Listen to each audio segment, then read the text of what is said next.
Marc, est-ce que tu es superstitieux? Ça m'arrive. Oui, mais je veux dire, est-ce que tu as un fétiche sur toi? Une patte de lapin, un trèfle à quatre feuilles, un fer à cheval, une armure normande du... Non. Non plus. Non. D'accord. Est-ce que tu as un objet fétiche sur toi?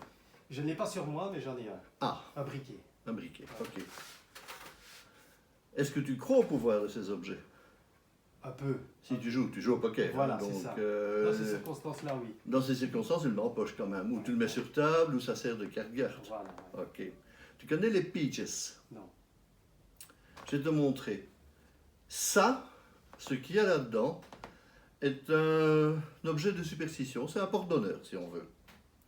Et il a appartenu à un type qui s'appelle Doc Owen. Ok. Et Doc Owen est le chef d'une équipe de joueurs professionnels qui s'appelle les Peaches. Ces joueurs sont des joueurs qui jouent dans le Bronx aux États-Unis au début du XXe siècle. Et les Peaches ne sont pas des joueurs d'une honnêteté absolue. Dans le Bronx, c'est même plutôt des gangs de tueurs. Donc, quand tu ne payes pas ou que tu dois te sortir d'une situation embarrassante, en général, ça se fait au coup de poing, mais ça peut se faire au couteau, au pistolet. Le tout, c'est de sortir. Ok. Et donc, parfois, les flics les recherchent. Et dans ce cas-là, une grosse partie du gang va travailler soit sur les trains qui traversent les États-Unis, donc qui vont de New York jusqu'en Californie, puis ils reviennent. Et ils arnaquent les gens qui ont du temps à perdre, en fait. Et parfois, ils vont sur les bateaux. Donc parfois, ils traversent l'océan quand ils ont besoin d'un peu plus de sang pour se faire oublier. Et là, les Peaches, enfin 3 membres de l'équipe, il y a Doc Owen, il y a Ernst Jeffries et il y a Jimmy Bell. J'ai dû mettre les noms pour me rappeler de leurs identités. Ils sont partis en bateau. Ils sont partis de New York, ils ont fait presque le tour du monde sur des paquebots de luxe. Et ils voyagent en général en seconde classe. En première classe, tu peux gagner plus, mais tu es beaucoup plus surveillé. Et ces mecs sont connus, et donc il y a des listes avec leur tête. Et les gens à bord regardent s'ils ne sont pas occupés à tricher. Sinon, tu te retrouves soit en cale, soit à la mer sans bouée. Et ce soir-là, ils ont déjà joué littéralement toute la journée. Il est 11h10 du soir à peu près. Et ils sont en seconde classe et ils reviennent d'un long voyage. Ils sont repartis d'Europe et ils retournent aux États-Unis. Ils retournent à New York. Et à bord, autour de cette table, dans le bar, et le bar est réservé aux hommes uniquement. Donc, mesdames, je suis désolé, mais vous pourrez nous servir un verre comme une soubrette ou une serveuse, mais vous ne pouvez pas jouer avec nous.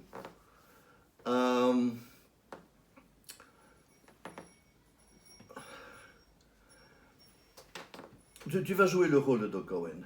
D'accord? Ça, c'est important. Donc, tu ne regardes pas ce qu'il y a dedans pour l'instant. C'est ton porte-bonheur. Normalement, ça doit te faire gagner quelque chose. Et à ce moment-là, Doc Owen discute avec son pote Ernst Jeffries d'un nouveau jeu qui est sorti, qui est le Gin Rummy. C'est sorti il y a 2 ans avant, chose comme ça. Et ils sont occupés à se demander comment est-ce qu'ils pourraient favoriser le jeu, mais favoriser en leur faveur, évidemment. À ce moment-là, entre dans le bar fumoir Jimmy Bell. Et Jimmy Bell, il a un sourire jusqu'ici. Et il a une énorme boîte en main. Et dans l'histoire, il y a un 4e gars qui est là, qui n'a rien à voir avec les tricheurs, mais qui les regarde un peu discuter, jouer, et qui s'appelle John Gill. Moi, je ferai John Gill. D'accord. D'accord? Donc toi, tu es Doc Owen, puisque c'est à lui qui appartient ce fétiche. Bah, il est mort depuis un bout de temps, mais le fétiche fonctionne toujours. Et Jimmy Bell arrive et dit en rigolant, écoutez, les mecs, vous ne savez pas du tout ce qui m'est arrivé. Je viens de jouer avec un gars à l'autre bout du bar, toute la soirée, Et je dois avouer qu'il n'a pas eu de chance. Il a perdu au poker et aux autres jeux qu'on jouait. Et il a voulu se refaire d'un coup et m'a proposé un coup final, on coupe la carte et on regarde celui qui a la plus haute. Et pour récupérer du pognon, il a mis sur table ceci et il a perdu. Malheureusement, il a coupé une carte plus basse que la mienne. Et il ouvre la boîte et à l'intérieur de la boîte, il y a une robe, il y a comment on appelle ça? Corsage. Un corsage, il y a une jupe, il y a un chapeau avec une voilette, il y a des gants, il y a tout ce qu'il faut pour une fille. C'est un très très beau vêtement, enfin, c'est un très bel ensemble, et il dit je vais gagner ça. Alors les mecs commencent à rigoler, on dit ah oui, tu vas faire quoi avec ça? Tu vas la donner à ta copine quand on est à New York? Ou tu vas. Et à ce moment-là, Jimmy Bell, pas Jimmy Bell, Ernst Jeffries a une idée marrante. Il dit moi je propose un truc rigolo. Il prend le jeu qui traîne sur table, avec lequel ils ont joué toute la soirée, et il fait ceci. Il dit on va jouer avec les dames. Là. Voilà. L'idée, c'est que tu mélanges les dames le mieux que tu peux. Tu les étales sur table et tu en pousses 2 vers l'avant. Ok, très très bien. Les 2 autres, avec lesquels on jouera mais indirectement, tu vas les donner une à Ernst Jeffries et l'autre tu vas la donner à Jimmy Bell. Tu peux les donner comme ceci ou tu peux faire ça. Mais impeccable. Maintenant, pour être tout à fait honnête, je voudrais que j'ai envie d'un verre de rhum. Tu peux boire quelque chose? Mademoiselle, je vous en prie, accompagnez-nous. Est-ce que vous voulez bien prendre une de ces cartes? Oh, est-ce que vous voulez? Et la glisser vers monsieur, sans qu'il la voie, et la dernière, c'est la mienne. Ok? Les cartes ont été données totalement honnêtement. Et n'oublie pas mon rhum, et monsieur prendra Oui, un rhum aussi. Ouais. un rhum aussi, bien tassé. Voilà, ça c'est le début du jeu. La deuxième partie du jeu est très simple. Vous allez couper, très cher monsieur, où vous voulez. Ça peut être plus bas, ça peut être plus haut, ça peut être où vous voulez. Mais vous ne retournez pas les cartes, vous soulevez n'importe, vous coupez n'importe où. Mettez la main comme ça qu'on sache bien ce qui se passe. Vous ne connaissez pas cette carte-là, c'est impossible. On va la retourner. Elle a donc une figure comme pique, trèfle, cœur ou carreau. Et ce sera notre figure d'appoint. Ok. Alors, si c'est le pic, celui qui a le pic devra porter la robe toute la soirée. Si c'est le trèfle, c'est celui qui a le trèfle. Si c'est le carreau, c'est celui qui a le carreau. Et si c'est le cœur, c'est celui qui a le cœur. Donc celui dont la famille est identique à la dame qu'il a en face de lui, aura gagné la partie, mais devra porter le vêtement toute la soirée. Et dans un bar où les dames sont interdites, ça va faire jaser. Tu retournes. Ah ben c'est le pic. Tu le mets face en l'air. Donc, c'est déjà pas moi j'ai carreau. On va voir si c'est... Ben non, lui il a le cœur. Lui, il a le trèfle. Je pense que le coup de bol est de ton côté. Alors, à ce moment-là, Doc Owen a un sourire un peu... Tu vas faire un sourire un peu, oui. Mais bon, il est bon joueur, donc il met la robe. Vous voulez bien aller me chercher la robe pour le... Non, mais c'est fictif, donc il met le corsage, il essaye la jupe, mais c'est extrêmement serré, parce que c'est quand même une jupe assez fine. Il met le chapeau avec la voilette, il met les gants, et tout le monde se fout de sa tête. Ok. Ce qui, évidemment, fallait être attendu. Mais j'ai dit que tu allais gagner, je t'ai pas dit ce que tu allais gagner. Quoi? Parce que cette carte est vraiment une carte de chance, en fait. Hein. Bon. Et il joue comme ça pendant quelques minutes. Alors, Doc Owen essaie de revenir au jeu pour qu'on arrête de se foutre de lui. Et il dit, mais au fond, on revient au gin rummy, oui, très cher. Le truc le plus simple serait de prendre une carte du jeu et de la mettre ailleurs, de la laisser tomber par terre ou de la cacher sur soi.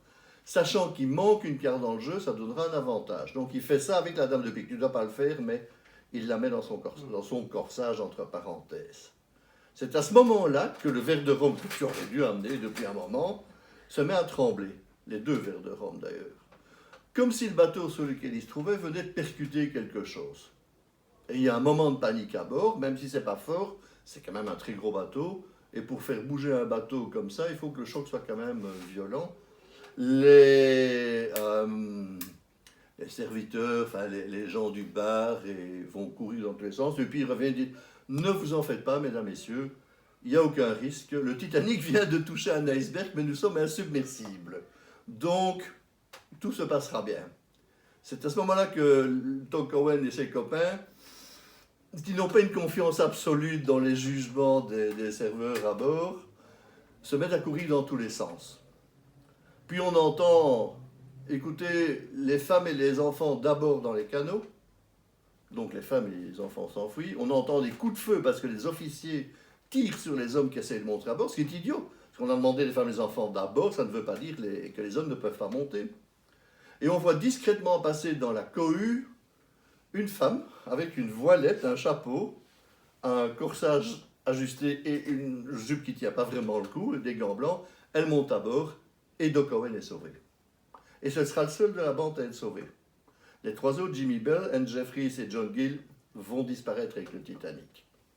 Donc finalement, tu as eu du bol de tirer la carte qui correspond. Mais je pense que ce n'est pas juste un hasard. Je pense que la carte de chance que Doc Owen a toujours conservée sur lui, comme fétiche par la suite, a joué son rôle. Est-ce que tu veux la retirer? Et tu fais ça délicatement parce qu'elle vient réellement, c'est vraiment une des cartes de la White Star, là, et tu regardes pourquoi elle t'a porté chance. Et c'est pour ça qu'il a gardé ça en souvenir précieusement toute sa vie sur lui.